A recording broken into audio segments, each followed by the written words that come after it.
दोस्तों, आज हम बात करेंगे योगा के बारे में।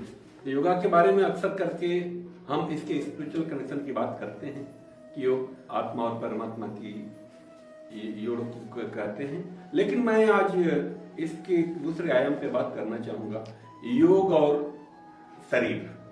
जैसे आज हम जानते हैं हमारी शरीर जो है लगभग 37 ट्रिलियन सेल से बनी हुई है और ये सेल्स जो है आपस में यूनाइट होकर के मल्टीपल टाइप्स के अनेक प्रकार के टिश्यू का निर्माण करते हैं और ये टिश्यू आपस में जब यूनाइट होते हैं, योग होता है इनका, तो इससे आर्गन बनता है। और जब आर्गन की संख्या लगभग 315 के करीब है, जो और छोटे छोटे हैं वो जुड़ करके लगभग 78 आर्गन तैयार होते हैं। ये आर्गन जब आपस में यूनाइट होते हैं, जुड़ते हैं, इनका योग होता है, तो ये तंत्र का निर्माण करते हैं जिसको हम सिस्टम कहते हैं। अनेक तरह के सिस्टम हैं, लेकिन जब हम इन सिस्टम्स को जोड़ते हैं तो एक शरीर का निर्माण होता है।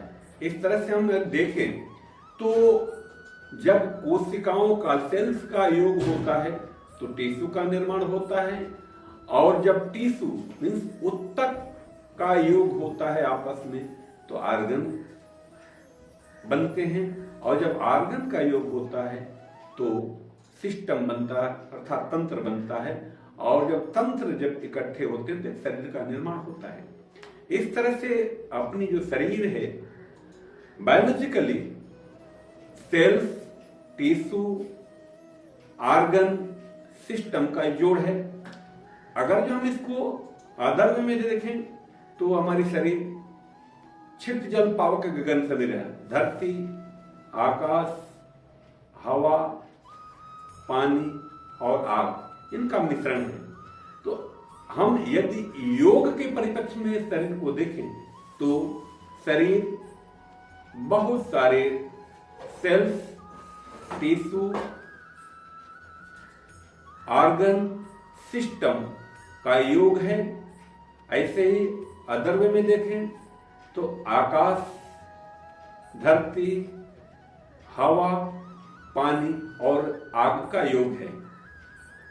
अब इस मल्टीपल सेल से बने हुए शरीर को यदि हम स्वस्थ रखना चाहते हैं तो स्वास्थ्य का जो सिद्धांत है कि जो भी सेल्स है, जो भी टिश्यू हैं, जो भी आर्गन्स हैं, सिस्टम है, वो सब बनावट के रूप में और कार्य के रूप में बराबर होने चाहिए, वो संतुलित होने चाहिए। यदि उनके बनावट में कोई गड़बड़ी आ गई तो हम बीमार हो जाते हैं, यदि उनके काम करने में कोई गड़बड़ी आई तो हम बीमार हो जाते हैं।